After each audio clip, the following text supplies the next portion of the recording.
Now we're 3 weeks into the new year, and for many, the intended health boost has barely gotten off the ground. Well, it's never too late to start a good habit. So here with some simple advice on improving your overall health is pharmacist with Boots, Donal O'Sullivan, who journeyed from Killarney in the middle of the night to be here this morning. So thank you. The Kerry fellas are very hardy, you see. They're hardy That's men. why they're always hardy men. We are going to be really hardy this year because we'll be beating Dublin this year, and Martin won't be too happy. That's fighting talk. Brave statement. Once we take care of Cork first, then he will say, hopefully. Listen, I was on your side till just there now. You lost her completely. Come on, you've Kerry blood in both of you now, so you're We're quarter Kerry. She's mostly Cork and mostly. So you'll take it easy. All right, listen, it's January, and for those and this, of course, Blue Monday allegedly was Monday just gone. So some people are feeling a bit sluggish. So we want to motivate ourselves. We want to make sure that we're not picking up any nasty bugs. So what can we do to boost our immune systems? Well, I suppose what you could do is vaccination can help stimulate your immune response to, for example, COVID or flu. So you could talk to your doctor or your local pharmacy or boots.ie. But what the immune system really likes is a good, balanced lifestyle. So if you get your 7 to 8 hours sleep a night, that maintains normal white blood cell. You're smiling, Martin. I'm just saying, I can't remember the last time I got 7 or 8 hours sleep in a night. Go on. That would help maintain your normal white blood cell production. And then you were training mad with David Gillick the last day, but once you regular exercise is good for reducing your chances of getting, would you believe, Elaine, chronic disease by up to 50%. Better than any medicine. Because people say that all the time, that it's like you are what you eat, and even vices like drinking and smoking, etc. But the most important thing to mitigate all these factors actually is just getting your lungs out, getting your body working and get it moving. But in order to get it moving, if, like me, you might have torn the you-know-what out of it over Christmas and you're a bit under the weather when January comes, if you do need a little bit of a pick-me-up, there are things you can take, because unfortunately in this gorgeous weather we have at the moment, we're not getting sunlight, which is important for vitamin D, which is really important. And there's loads of other vitamins and minerals that we're not getting naturally in our diets that we should really be looking at to help us out. Yeah. So we'll say a good balanced diet is the main thing. Yeah. And if a person thought that they might be lacking anything, maybe have a blood test with your doctor. Yeah. But I even heard Professor Loisher, she was on lately, she was saying 30% of people are deficient in zinc.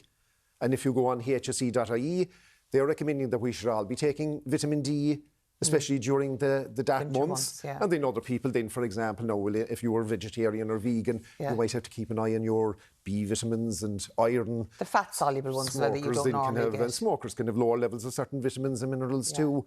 You know, so, like I said, a blood test could be a good idea. Or what I do there is I just take a supplement every day, just more as an insurance policy. But you can't beat a good balanced diet, I suppose, is what your big aim would be for. Okay, but also, when that winter sun is shining, get out into it. Yes. Take a walk. Oh, no, exactly. It is good for you, good for the mind and the body. Yeah. Out in the fresh air. It's a nice little boost. I got the flu jab this year for the first time ever, actually, and I'm delighted I did, because everybody know they were dropping like flies over Christmas. So, I mean, when it comes to the COVID booster, I know there's a very slow uptake on the booster as well, but people are still, you know, from working on a day-to-day basis, there's loads of bugs going around, and if you can prevent them, that's a good thing.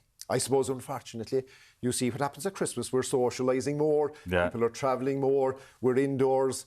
You know, when the temperatures are so cold, you're not really going to be opening the windows for ventilation, Elaine. So bugs are passing between us a lot more. So you can still get the vaccine, because the flu vaccine can take 10 to 21 days to kick in, and the COVID vaccine could be 7 to 14 days to kick in. Now, what's the difference between a cold and a flu now? Because, I mean, because we're Irish, we go, we need to go to the doctor and get antibiotics. Is there any point if you have a cold or a flu? And how do you know the difference between that and an actual infection? I'm afraid, no, the antibiotics, no, if an infection was holding on, you would contact your doctor and they could make a decision on that. But if you're talking about flu, that's a viral infection. So the symptoms of flu, you're talking about, are more severe than the common cold. You're talking about maybe fever, fatigue, pains and aches. You feel like, you know, you have to go to bed, Liam. Whereas a cold might be, you know, you might have a slight sore throat. Exactly. The man flu, basically. Don't knock man flu. Never heard of it. Man flu is a very real thing.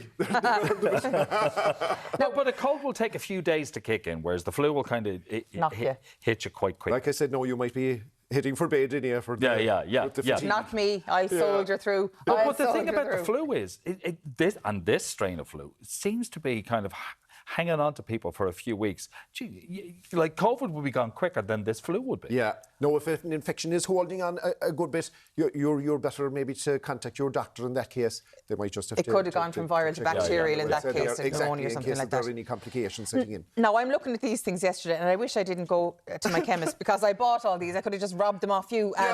But I would be... Not that we're encouraging. No, not that I would do that ever. But I'm very much, as you said, an insurance policy. Like, and this lad here, I would take every single day because a good multivitamin.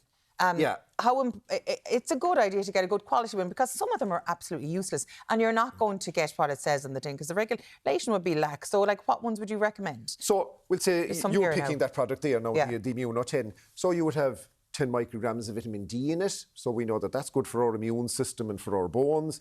You have your vitamins A, C, E, selenium, zinc. They just help maintain a normal immune system. And then you have B vitamins, magnesium and iron just to help maintain normal energy levels. Yeah, and this one here is aimed at women specifically. Now, what's in that? I suppose we'll say there, in addition to the constituents I was talking already, that one would also have the likes of B6, which just helps, we'll say, with the normal hormonal activity, just to contribute towards that. And then, again, you have a bit of iron in it, which for women with bleeding in the monthly cycle, that's also... There's a bit of magnesium in that as well, which is great for sleeping and the old hot flashes and any of that stuff we might even for the energy levels too. It's better just to maintain your normal levels if you're not getting it in the diet. Okay, a morning would never go by without her ladyship here not having one of these Barocca jobs. Yes. Well, I think what's a good... Her ladyship. What's good about that product is that it's one that you're dissolving in water, but there's actually a fat-soluble vitamin that they're after putting into it, vitamin D. So you have some vitamin D in it. And is that just that particular one, the Immuno one, or is it in all of them? You'd have to check the other ones now because the others now, you see, they originally wouldn't have had the vitamin D in it. No, you still have your other constituents, like I was saying. Do you know, the A, C, E. And so if I'm doubling up on that and that, I should only be taking one. I wouldn't. I'd only take one or the other. Right. You need to be careful because look, we are Celts. And in some cases, you need to be very careful with the amount of iron that you put into your body. Hemochromatosis, you're right, and like that. So talk to your doctor, talk to your local pharmacist, us in Boots, we can talk to you. There's no problem. We'll say they are just getting advice. Bigger problem for men than women, though, because of the whole period thing every month. We're a little bit more able to get rid of our excess iron now. Before we go, very quickly, we have this thing there at the end. What do we have here? So that's just the Boots Dual Defence Spray, so that you can use it from an age of a year up. If you're pregnant, breastfeeding, spray it up the nose. Or at least 3 times a day. It's handy if you're in air conditioning and that if the nasal passages are drying out, just to help maintain normal filtering function. Thank you very much for joining us. And I have to say, whatever you're taking here is working because you've nerves of steel driving up in this weather this morning. I say the roads were like ice rinks. Speaking of ice rinks, up next, Shiva and Derek are spinning into the weekend with a lesson in ice skating. Yes, Torval and Dean, the Irish version, will be joining us after the break.